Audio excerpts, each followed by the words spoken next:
Dakgalbi.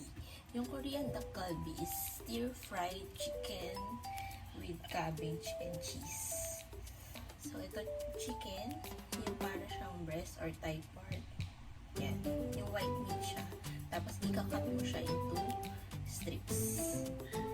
Tapos, 1 onion. Kung may white onion kayo, mas better. Kaso, kung wala, ito pwede na to guys. And then, garlic. Tapos, cabbage. Sugar. Yung aking sugar is organic cocoa sugar. And then, ginger or luya. Tapos, cheese. Yan. Kung meron kayong mozzarella cheese or kahit anong cheese, put milk, pwede. Parmesan cheese, pwede rin. And then, pepper. Cooking oil. And then, meron tayong parang Korean paste. Ito yung samjang. Color green.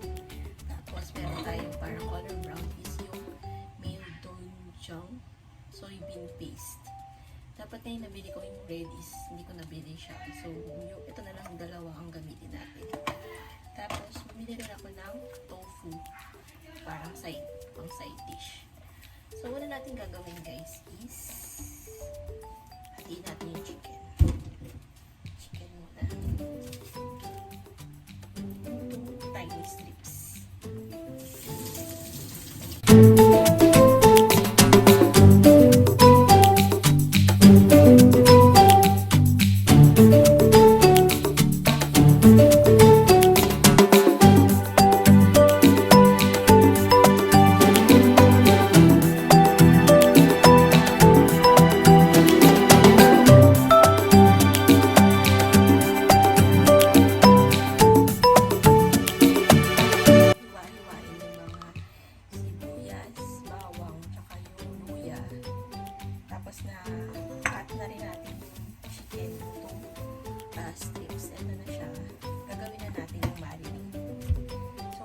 Ng clear na bowl.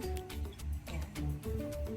Tapos, ihahalo nyo yung itong binili natin na soybean paste or the doenjang, male doenjang, tsaka yung male samjang, yung season paste.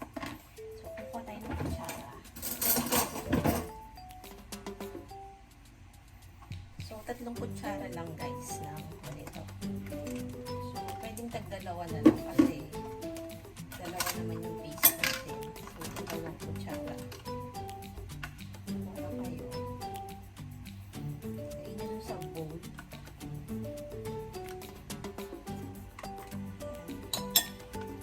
Tapos, ito rin yung ginagamit sa mga sandwiches. Ata yung kulay pula kasi hindi ko na try na gilin kasi akala ko yung spicy siya. So, ito yung binili ko yung color brown. Next time na lang. Ayaw siya ma-open. Tapos kukuha ulit ka tayo na kutsara sa kutsara. Kutsarita. Kutsarita mga 3.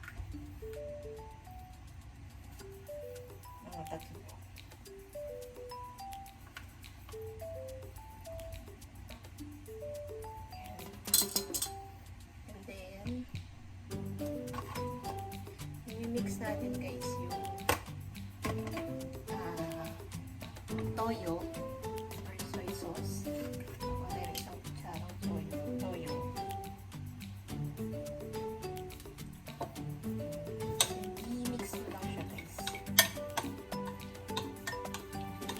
Parang ano naman siya, stick naman siya. Parang paste ganyan na siya. I-mix mo lang siya kung maayos. And then, ilagay mo lang kalahati ng bawang mo. Half lang mo. Mas maganda sana kung mince or yung sobrang tiny na bawang ang pag-iwa. Kaso, lang masyado. Magaling mag-iwa ng bawang.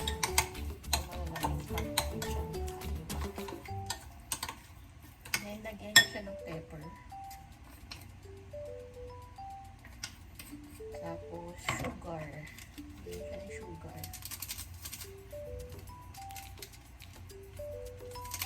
Pwedeng white sugar or brown sugar po.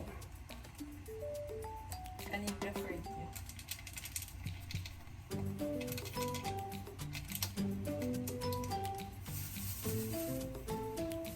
Then, i-mix nyo lang siya guys.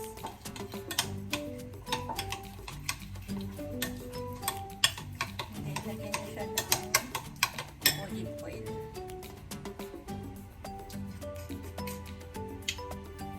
Isang kutsara lang ng olive oil.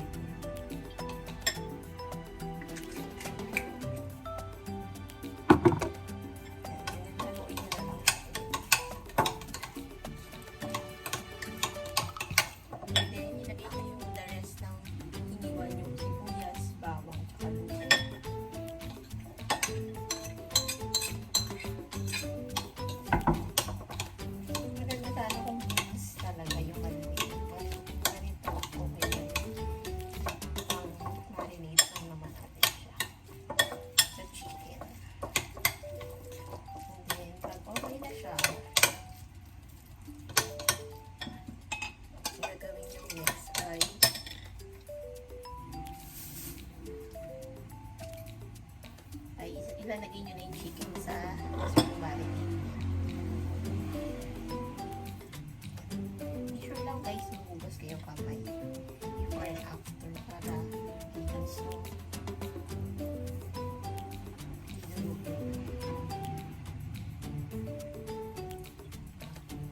i-combine nyo lang yung chicken dun sa marinade. I-combine nyo lang siya maigi.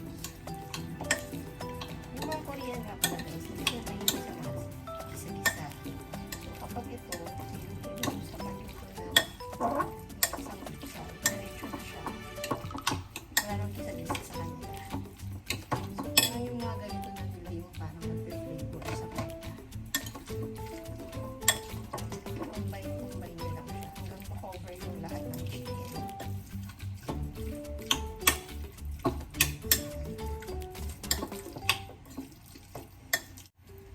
So, yan guys. After mo siyang i-marinate, yung chicken, ihalo na sa loob ng marinade.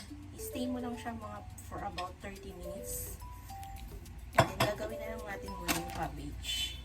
Ito yung cabbage. Hiwa-hiwain mo lang siya into slices din, like the chicken.